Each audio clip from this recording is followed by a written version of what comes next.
Bismillahirrahmanirrahim. Alhamdulillahirabbil alamin. Wassalatu wassalamu ala asyrafil mursalin Sayyidina wa maulana Muhammadin wa ala alihi wa sahbihi ajmain. Qala Syekhul Musannifu rahimahullahu ta'ala wa ataman naf'a bihi wa bi ulumihi fid dharaini amin. Wal maqalatul hadiyatu wal ishrun an Abi Hurairah radhiyallahu anhu anin Nabi sallallahu alaihi wasallam as-salatu imaduddin. Hadirin hadirat mustami'in mustami'at rahimakumullah. Pengajian kita pada malam hari ini kita memasuki makalah yang ke-21.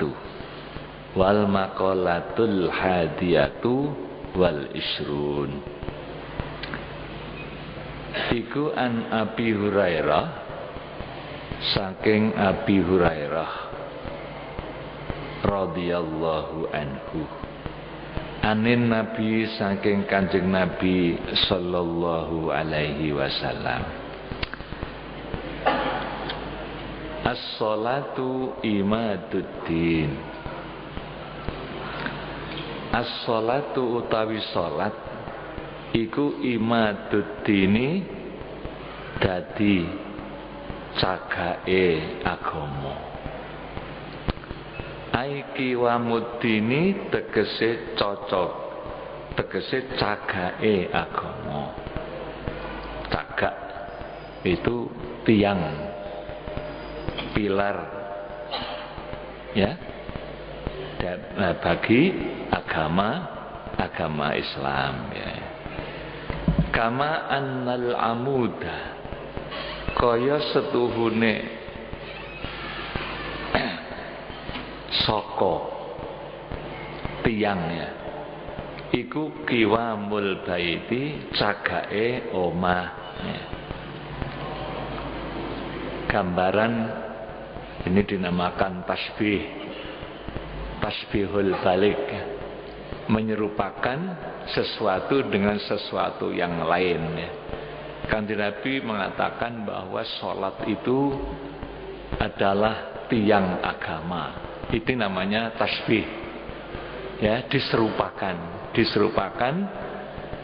sholat itu seperti tiang daripada, ya, rumah, ya.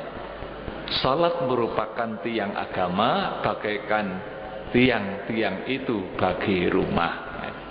Rumah itu bisa berdiri tegak karena ada tiang, gitu. Nah, ini kalimat ini mengandung pengertian yang dalam, ya.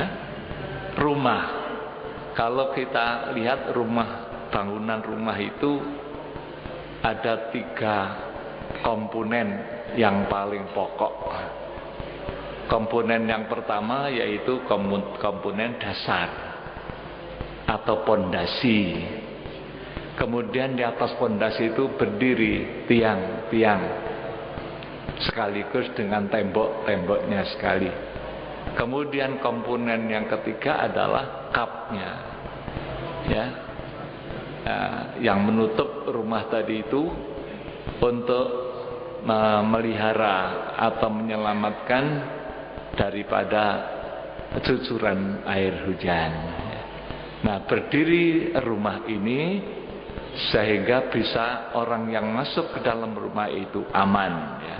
Aman dari angin, selamat daripada cucuran air hujan, ya.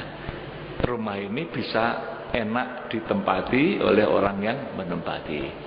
Nah, Islam itu juga memiliki 3 komponen yang paling pokok. Yang pertama yaitu iman, jadi merupakan dasar, ya. Dasar iman itu tempat berpijaknya daripada yang kedua yaitu Islam, ya. Jadi iman, Islam, ya. Kemudian yang ketiga adalah ihsan. Iman, Islam, ihsan. Atau di dalam hadis dibalik, Islam, iman, ihsan. Ya, jadi bisa juga dengan iman dulu, kemudian Islam, kemudian baru ihsan. Tapi bisa juga sesuai dengan hadis itu, Islam dulu karena yang nampak gitu ya. Yang nampak dari luar itu adalah bangunan yang ada di luar ini. Ya, kemudian iman yang ada di dalam merupakan pondasi tadi itu tidak nampak ya. Itu iman yang ada di dalam hati manusia. Kalau Islam itu yang ada di lahir ini, kita menjalankan perintah-perintah Allah dengan lahir ya. Ini Islamnya. Ya. Benar, ihsan itu adalah merupakan keindahan daripada bangunan rumah tadi itu terdiri dari ada kapnya, kemudian ada ventilasi. Itu adalah ihsan namanya, akhlaknya. Maka Islam itu didirikan terdiri dari 3 komponen ini. Ya, hanya ada iman saja, tapi tidak ada Islam, maka iman tadi itu akan tidak ada artinya. Ya, masih belum bisa ditempati, hanya berupa pondasi aja itu.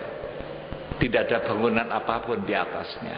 Jadi orang yang hanya iman saja, percaya saja, tapi tidak menjalankan perintah Islam, maka seperti pondasi, tidak ada bangunannya. Kemudian pondasinya ada, kuat, imannya ada, kuat, kemudian bangunannya juga bagus, Islamnya kuat. Hanya saja masih belum sempurna, ya, belum ada kapnya, ya, dan tidak ada ventilasinya, masih belum enak ditempati. Rumah tadi itu masih belum nyaman, ya. Maka iman, Islam masih diperlukan lagi ihsan, yaitu akhlak. Ya. Orang yang imannya kuat, ibadahnya sudah bagus, cuma akhlaknya jelek, ya. Maka orang ini masih belum aman, ya. Dia masih menghadapi berbagai macam persoalan. Lebih-lebih nanti di akhirat, orang yang akhlaknya jelek itu tidak akan bisa masuk surga. Rasulullah ada yang bertanya, saya punya tetangga, dia itu ahli sholat, ahli puasa, ya, tapi dia itu jelek dengan tetangga. Bagaimana ya Rasul? Kanjeng Nabi menjawab, hiya finnar, dia tempatnya di neraka. Ya, jadi sepertinya imannya tidak ada manfaatnya, ibadahnya juga tidak diterima karena akhlaknya tidak baik.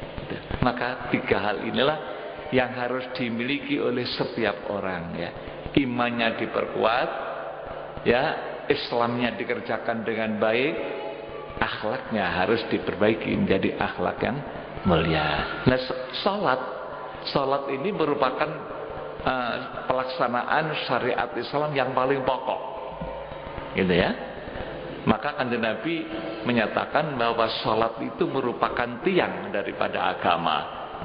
Ya, artinya kalau orang beragama Islam tapi tidak salat, itu agamanya roboh, tidak ada artinya rumah itu, ya, akan roboh. Kalau sudah roboh tidak bisa ditempati, orang yang tidak salat akan celaka. Maka Kanjeng Nabi untuk menjalankan perintah Islam berupa salat ini sesuatu yang paling penting, perlu dipanggil ke hadirat Allah SWT, ya, untuk menerima kewajiban salat 5 waktu, yaitu dengan peristiwa Isra dan Mi'raj yang terjadinya di dalam bulan Rajab. Ya. Kenapa bulan Rajab itu dimuliakan? Merupakan bulan yang mulia karena bulan yang bersejarah. Ya, bulan atau hari, tanggal itu dimuliakan karena ada peristiwa besar. Kaitannya dengan peristiwa. Ya, bangsa Indonesia sangat memuliakan bulan Agustus karena di dalam bulan itu terjadi yaitu proklamasi kemerdekaan, merupakan bulan yang sangat bersejarah bagi bangsa Indonesia. Lah bagi Islam, peristiwa-peristiwa yang agung itu diperingati, hari-hari besar seperti bulan Rajab itu, bulan terjadinya peristiwa Isra Mi'raj, di mana Kanjeng Nabi menerima tugas bersama umatnya yaitu menjalankan sholat 5 waktu. Bagaikan tiang bagi agama, ya seperti tiang bagi rumah. Orang yang tidak mengerjakan sholat sama dengan roboh rumahnya. Kalau rumahnya sudah roboh, akan celaka. Kemana dia akan berlindung? Tidak punya rumah. Itu adalah dinamakan tasbih balik, penyerupaan yang sungguh-sungguh sempurna, perumpamaan yang benar-benar ya. Salat itu merupakan tiang bagi agama. Nanti pada hari kiamat yang diurus oleh Allah bukan masalah dunia lagi. Dunia sudah tidak ada. Ya. Allah tidak akan mengurus kamu dulu waktu di dunia itu naik apa? Apa jalan kaki? Apa naik kendaraan mobil? Tidak. Ya, itu tidak diurus. Allah tidak akan mengurus lagi pakaian. Kamu dulu waktu di dunia pakai apa? Itu tidak diurus oleh Allah SWT. Kamu makan apa? Tidak diurus. Tapi yang diurus adalah salatnya. Salat yang pertama kali. Awwalu ma yuhasabu bihil abdu yaumal qiyamah as-salat. Nanti setiap orang yang pertama kali diusut itu adalah salat. Apabila salatnya sudah bagus, maka yang lain-lain dianggap bagus semua. Ya, idza saluhat fasaluhat sairu amali. Apabila salatnya sudah bagus sempurna, yang lain-lain dianggap baik. Tapi kalau sudah salat tidak baik, maka berbahaya. Yang lain-lain dianggap jelek semua. Maka salat ini sangat-sangat penting, ya, bahkan wajib ain setiap orang menjalankan salat ini. Kanjeng Nabi perlu dipanggil, ya, untuk menerima kewajiban salat. Sedangkan kewajiban-kewajiban yang lain, rukun Islam yang lain, ya, seperti puasa, zakat, kemudian ibadah haji, itu Kanjeng Nabi tidak dipanggil. Malaikat Jibril yang turun gitu. Itu membawa perintah untuk mengucapkan kalimat syahadat, kemudian membayar zakat, puasa bulan Ramadan. Cukup malaikat Jibril turun membawa perintah itu. Ya, apabila datang bulan Ramadan maka diperintahkan puasa bulan Ramadan. Kutiba alaikumus syiyam. Ya, itu cukup ada perintah melalui malaikat Jibril dan ditulis di dalam kitab suci Al-Quran. Tapi salat tidak, ya, langsung dipanggil, menunjukkan bahwa salat itu adalah yang paling utama di dalam syariat Islam sesudah syahadat, kan itu ya. Kemudian salat itu ada 2 bagian, ya, bagian lahir dan bagian batin, ya. Kemudian di dalam menjalankan perintah itu Kanjeng Nabi perlu ada petunjuk juklak. Walaupun perintahnya sudah diterima oleh Kanjeng Nabi ketika Isra Mi'raj menghadap pada Allah SWT dengan proses yang cukup panjang, ya, 50 kali sehari semalam, turun sampai di langit yang ke-6. Kalau di langit yang ke-7 ketemu dengan Nabi Ibrahim. Nabi Ibrahim sesuai dengan kedudukannya sebagai Khalilullah. Nabi Ibrahim tidak pesan apa-apa, ya, tidak memberikan komentar tentang apa-apa, hanya mendoakan aja dan kirim salam kepada umatmu, tolong supaya memperbanyak tanaman surga. Itu kan pesannya Nabi Ibrahim, ya. Apa tanaman surga itu? Zikir, yang banyak zikirnya itu nanam tanaman surga. Nah, setelah turun ke langit yang ke-6 ketemu dengan Nabi Musa. Sesuai dengan kedudukan Nabi Musa. Nabi Musa itu adalah kalimullah, ya, makomnya kalimullah, berdialog, ya, orang yang diajak dialog oleh Allah SWT, kalimullah. Maka Nabi Musa tanya, panjenengan dari Allah mendapatkan apa? Ya, dapat salat. Kewajiban salat berapa kali? 50 kali sehari semalam. Nah, Nabi Musa memberikan saran, umat sampean itu kecil-kecil, umurnya pendek-pendek, tidak kuat 50 kali itu. Umat saya aja kuat-kuat besar-besar tidak kuat 50 kali itu. Apalagi umat sampean. Ya, disarankan supaya mohon lagi naik kepada Allah SWT. Kanjeng Nabi pun memikirkan umatnya ya. Kalau umatnya nanti tidak kuat gimana? Naik pada Allah SWT. Mohon keringanan. Oleh Allah diringankan, dikurangi 5, tinggal 45. Turun lagi. Salah Nabi ketemu Nabi Musa, ya napa? Sampun dikurangi piro? Gangsal. Waduh, siapa sampai menggamali? Naik lagi. Ya. Oleh Allah dikurangi lagi 5, tinggal 40. Turun lagi. Begitu seterusnya. Sampai 9 kali naik, turun. Ya, 9 kali 5, 5, 9. Ya, 45 ya. Kemudian tinggal 5. Ya sudah tinggal 5 itu loh. Oleh Nabi Musa dianggap isi abot. Si abot 5 sampean pegang malih. Kanjeng Nabi nyatakan saya sudah malu pada Tuhan. Ngosok njaluk ping 9 kon balik meneh. Ya, Allah sudah menyatakan cukup 5 ini adalah kerjakan itu. Apabila orang mengerjakan sholat 5 waktunya, pahalanya sama dengan 50 kali sholat. Masing-masing satu itu 10 kali 5 sama dengan 50. Alhamdulillah Bapak Ibu. Ya, andai kata Kanjeng Nabi tidak mau menerima saran Nabi Musa, panjenengan sholat 50 kali itu bagaimana itu? Wong 5 ya sing dorong sholat. 5 saja menyatakan berat, apalagi 5. Saya dulu berpikir begini, penasaran. Sehari semalam 50 kali, itu bagaimana? Ya, padahal sehari semalam itu 24 jam ya. 24 jam. Berarti kalau sholat 50 kali itu minimal setiap setengah jam sholat. Setengah jam sholat lagi, setengah jam sholat lagi. Karena sehari semalam 24 jam. Ya. Nah, itu aja hanya 48 gitu. Nah, ini kalau setiap setengah jam sholat, panjenengan bisa apa? Kokot wis swasare kokot, kantore tutup kabeh. Karena apa? Semua orang salat. Dan di samping itu yang berbahaya, tidak ada orang yang mau. Pak, saya tidak mau masuk Islam. Ya toh? Kok ajarannya sangat berat sekali itu sehari semalam. Itu pemikiran saya dulu, penasaran seperti itu. Namun mendapatkan keterangan begini, 50 kali itu artinya ya sama dengan 5 kali ini, cuma 10 gitu. Jadi subuh 10 kali, ya.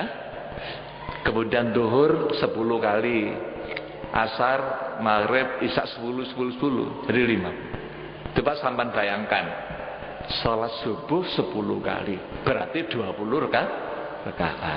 Lalu sekarang ini sholat tarawih itu 20 rakaat, akeh sing milih sing 8. Ya, aku tak sholat di langgar wetan kenai. Apa kuno tarawih kok akeh men 20. Wong 20 itu milih 8, apalagi kalau setiap waktu itu 10 itu. Barangkali sudah tidak ada lagi orang yang mau mengerjakan Islam ini. Maka kebijaksanaan Allah Maha Bijaksana, Al-Hakim, ya, disesuaikan dengan keadaan umat Islam. Umatnya Kanjeng Nabi itu orangnya pendek-pendek umurnya, ya, antara 60 sampai 70 tahun. Padahal dalam Al-Quran dinyatakan bahwa umatnya Kanjeng Nabi itu umat terbaik, ya, umat terbaik. Khaira ummah, kuntum khaira ummah. Nah, lafaz kuntum itu kata orang mengaji ilmu nahwu itu dinamakan fi'il madhi, berarti sudah, ya, bahwa umatnya Nabi Muhammad ini dinyatakan sebagai umat terbaik itu sudah zaman azali dulu, ya, 50.000 tahun sebelum Allah menciptakan langit dan bumi itu sudah ada takdir, sudah ditetapkan. Berarti 50.000 tahun sebelum langit dan bumi oleh Allah sudah dinyatakan bahwa umatnya Nabi Muhammad itu umat yang terbaik. Dan predikat terbaik ini terus menerus sampai hari kiamat, sampai sekarang. Umat Islam dikatakan oleh Allah umat terbaik itu sampai sekarang, dan bahkan sampai hari kiamat.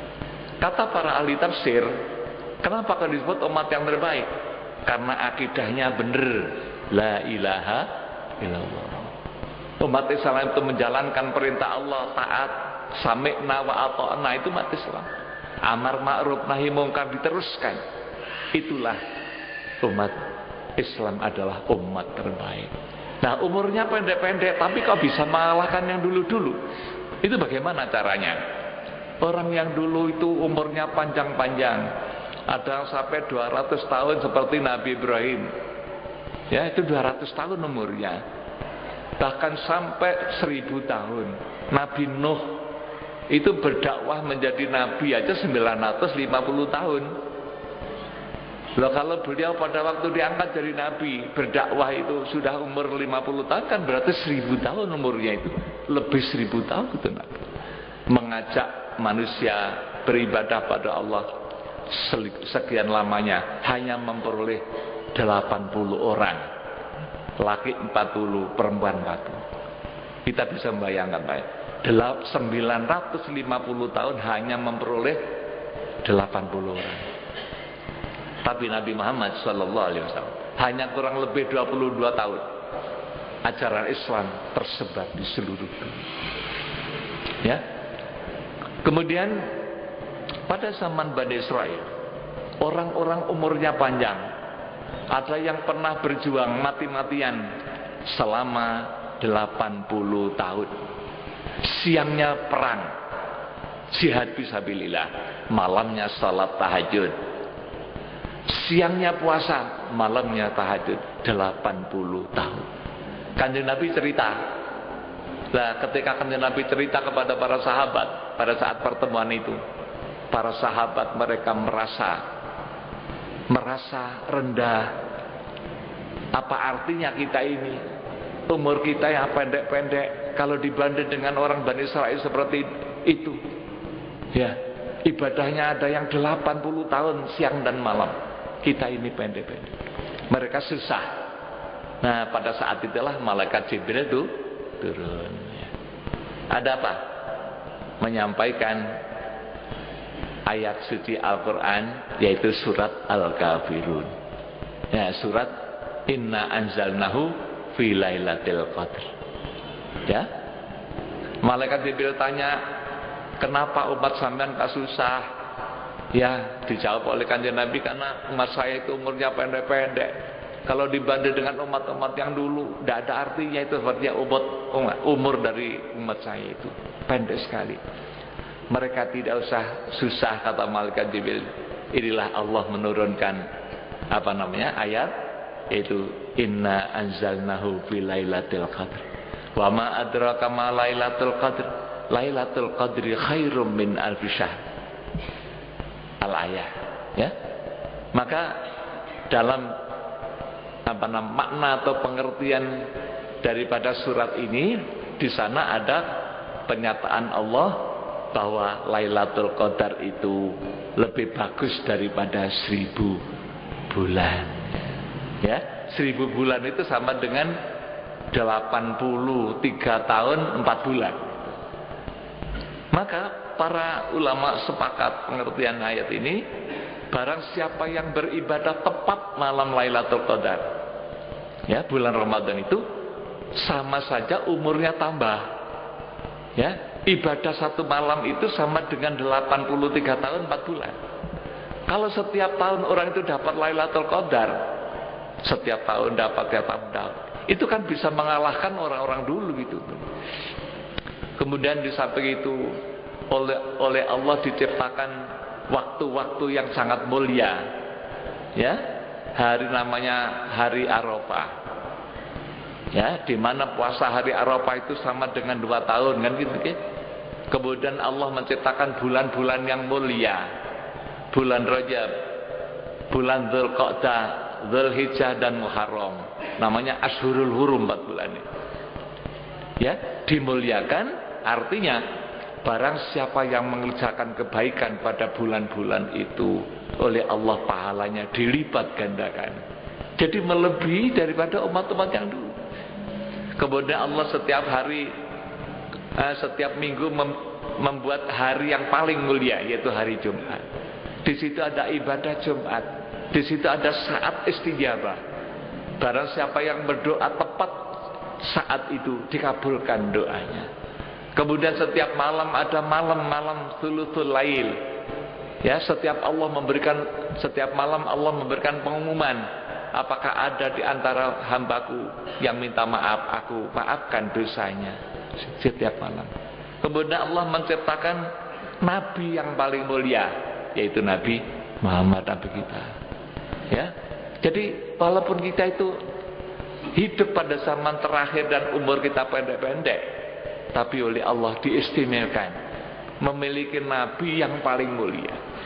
Maka nanti pada hari kiamat, ya, semua umat haram masuk surga lebih dulu sebelum Nabi Muhammad bersama umatnya. Ini ya, itulah keistimewaan kita semua. Alhamdulillah. Oleh Allah diberikan kitab yang paling mulia, itu kitab suci Al-Quran. Ya, kitab Al-Quran melebihi kitab-kitab yang lain. Pahala daripada membaca saja, setiap huruf kata Rasulullah 10 kali pahala. Satu huruf 10 pahala. Coba bayangkan berapa itu. Kita baca Al-Quran banyak sekali. Itulah cara-cara Allah memuliakan umatnya Nabi Muhammad. Diberikan ibadah-ibadah macam-macam. Ya. Kemudian untuk umat Islam diberikan satu negeri yang paling mulia, yaitu negeri Mekah. Barang siapa yang beribadah di Mekah itu satu kali sama dengan 100 kali, 100.000 kali di seluruh dunia ini. Padahal kita berapa kali kalau ya pergi ke Mekah ya, sholat di sana di Masjidil Haram, setiap sholat 100.000 kali, 100.000 kali, membaca Al-Quran satu kali sama dengan 100.000 kali, puasa sehari sama dengan 100.000 hari. Kemudian di Madinah 1000 ya. Kalau di Mekah itu 100.000, di Madinah 1000 kali. Itulah cara-cara Allah memberikan keutamaan kepada umat Muhammad. Maka kita bersyukur, alhamdulillah. Kemudian di antara ibadah rukun Islam itu salat, ini yang paling utama. Ya, maka salat ini yang menjadi ukuran utama bagi umat Islam, gitu ya. Maka Kanjeng Nabi menyerupakan salat itu seperti tiang bagi agama. Nanti pada hari kiamat yang akan diurus oleh Allah adalah urusan agama, bukan urusan yang lain. Sehingga hari itu dinamakan Yaumuddin, hari agama. Alhamdulillahirabbil alamin, arrahmanirrahim, maliki yaumiddin, hari agama. Yang menjadi raja adalah Allah, hari agama. Artinya pada saat itu yang diperhitungkan adalah agama. Allah tidak akan mengurus yang lain. Untuk nanti ditetapkan mana yang di surga selama-lamanya dan mana yang di dalam api neraka selama-lamanya. Itu dipilih oleh Allah. Maka oleh Allah dunia ini dijadikan sebagai tempat ujian. Ya. Tadi saya menyampaikan pada waktu khutbah, yaitu hidup di dunia ini adalah sebagai ujian. Ujian itu adalah untuk memilih mana yang lulus, mana yang baik, untuk ditingkatkan naik surga. Mana yang tidak lulus di neraka. Kemudian prosesi ujian itu ada yang menguji. Kemudian ada petugas-petugas ujian, penjaga-penjaga, ya. Kemudian ada materi ujian. Kemudian ada waktu kapanlah batas ujian itu. Ya, kemudian ada pengumuman siapa yang lulus dan siapa yang tidak. Itu persis. Ya, Allah menyatakan dalam Al-Quran, Alladzi khalaqal mauta wal hayata liyabluwakum ayyukum ahsanu amala. Maka yang mengadakan ujian adalah Allah. Kemudian petugas-petugasnya adalah para malaikat. Setiap orang ada malaikat jadi kanan kiri, namanya malaikat hafadzah, yang mengawasi, mencatat apa yang ia lakukan, ya, mengerjakan atau tidak. Ya. Kemudian ada batas waktu, kapan waktu ujian itu? Mulai dari orang itu menginjak dewasa, balik. Kalau masih anak-anak belum ada. Mereka belum dosa, belum mendapatkan pahala karena masih anak. begitu balik mulai dicatat. Ini namanya batas awal permulaan ujian. Sampai kapan? Batasnya sampai waktu mati. Ya, orang ujian begitu. Kalau sudah datang waktunya berhenti, seluruh pekerjaan harus diserahkan. Tidak ada lagi tambahan waktu. Ya, apabila sudah datang ajal, la yastakhiruna sa'atan wa la yastaqdimun, tidak bisa maju, tidak bisa mundur. Ya, kemudian hasil karya, hasil pekerjaan dikumpulkan, kemudian diserahkan kepada yang menguji. Di sana nanti akan diperiksa mana yang baik, mana yang buruk. Sayangnya pada waktu mengikuti ujian itu ada yang pinter, ada yang bodoh. Bahkan ada yang tidak mengerjakan apa-apa. Ya, ada yang mengerjakan tapi ngawur. Ya, itulah ujian. Jadi persis ya, apa yang diakan oleh Allah persis seperti itu.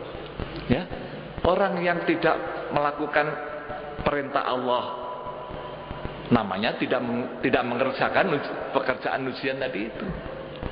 Materi ujiannya apa? Materinya adalah ajaran Allah ini, perintah kerjakan, larangan tinggalkan. Ini materi ujian. Kerjakan dengan baik. Ternyata ada yang tidak mengerjakan. Enggak sholat, enggak puasa, tidak ibadah. Itu namanya tidak mengerjakan. Bahkan ada yang tidak tahu apa-apa. Padahal sudah diberikan tuntunannya. Inilah Al-Quran, pelajari. Kemudian diberi contoh oleh para ulama. Nabi-nabi telah diutus memberikan contoh tauladan, uswatun hasanah. Oh, tidak ditiru.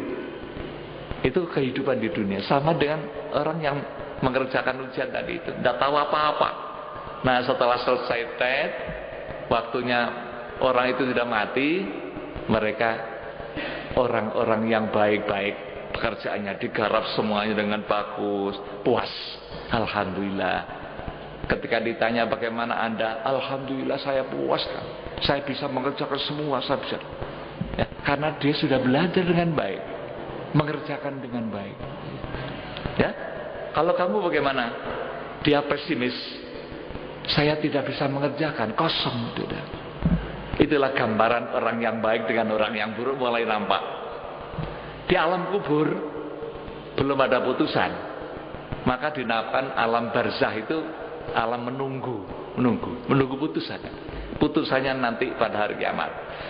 Nah, pada saat menunggu di alam kubur ini ada orang yang sudah merasakan nikmat seperti tadi itu.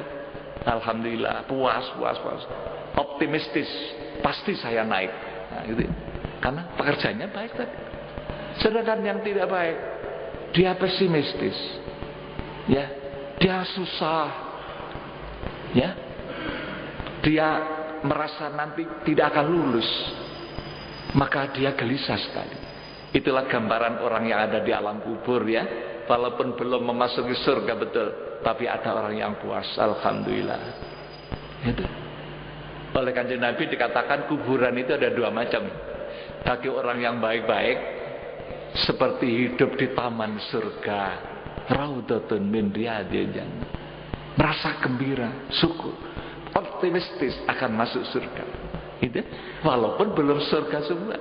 Sedangkan orang yang tidak mengerjakan dengan baik ujiannya, dia merasa sangat-sangat susah menghadapi apa yang akan diputuskan oleh Allah nanti. Dia sangat susah.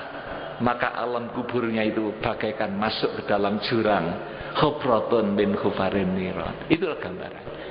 Nah, setelah nanti hari kiamat, barulah putusan akan diumumkan. Proses hari kiamat. Buku catatan sudah diberikan. Silakan kamu baca sendiri apa yang kamu kerjakan waktu di dunia ini. Buku catatan yang sudah digarap oleh malaikat diserahkan. Ya, baca sendiri. Dibaca.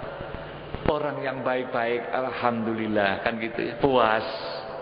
Walaupun belum dinyatakan naik, tapi sudah melihat angka-angka itu sudah bagus. Ya.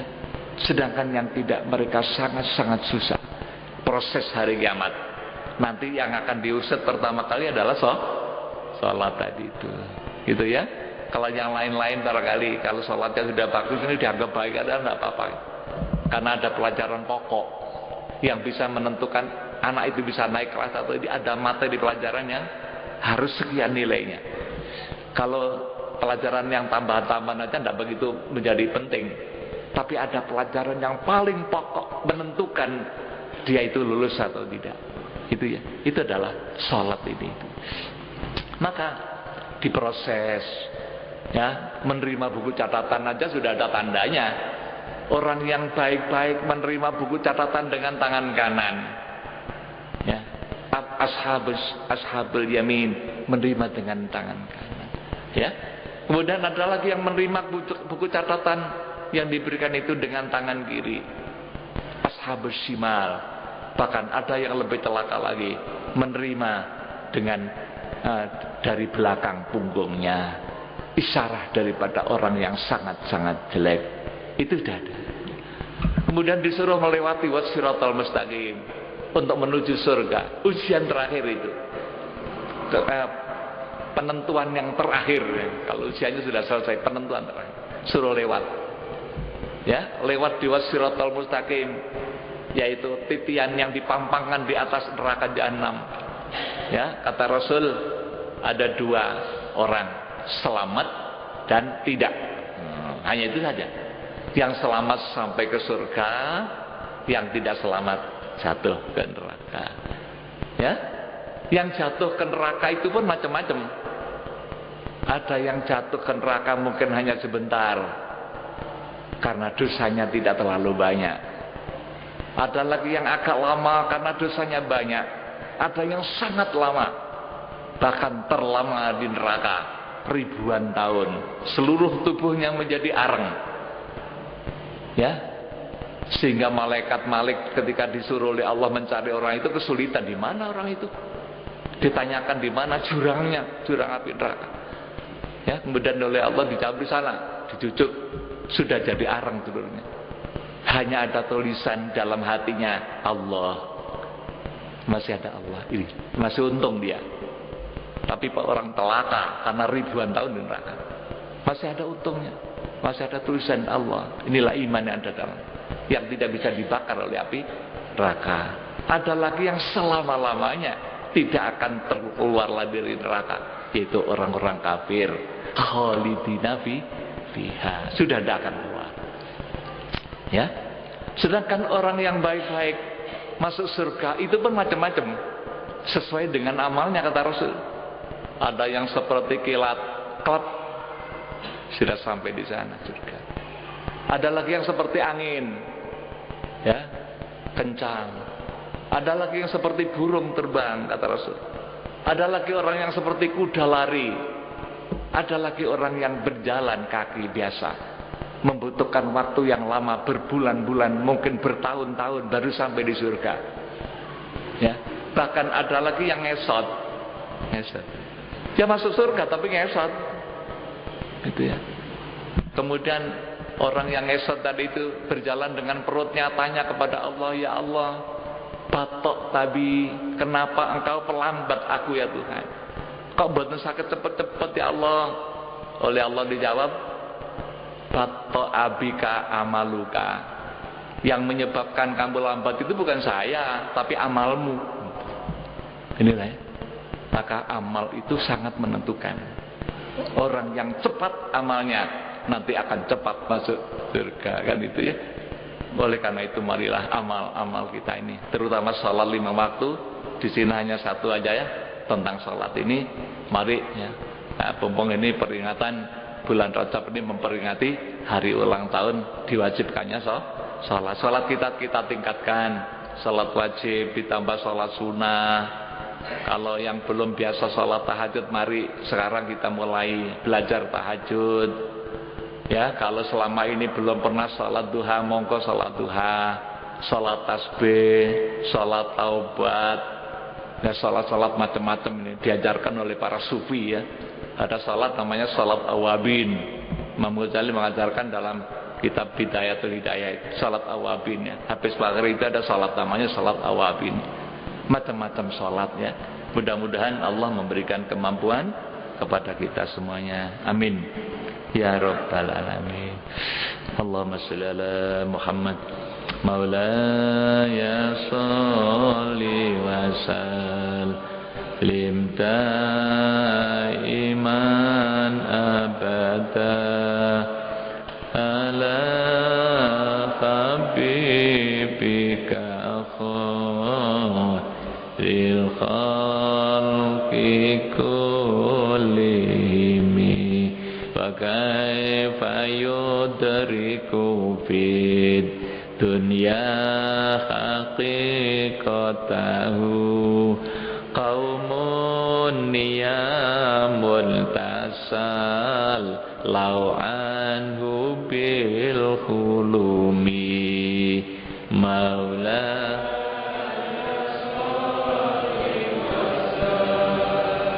lim daiman abada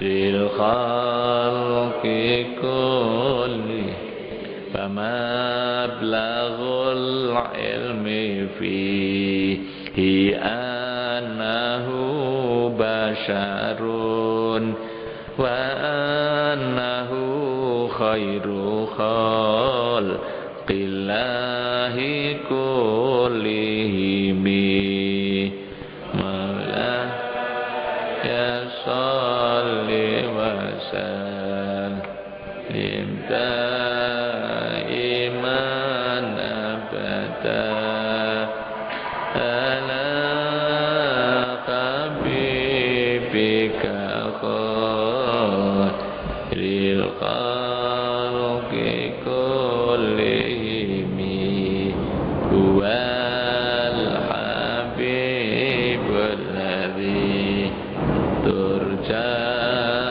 syafa'atuhu likulli hawlin bilal ahwali muqtahami ya Rabbi bil Mustafa baligh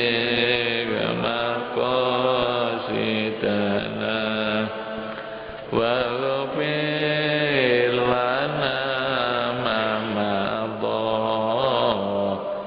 ya wasi'al karami Allahumma anfa'na bima 'allamtana wa 'allimna ma yanfa'una ya Allah.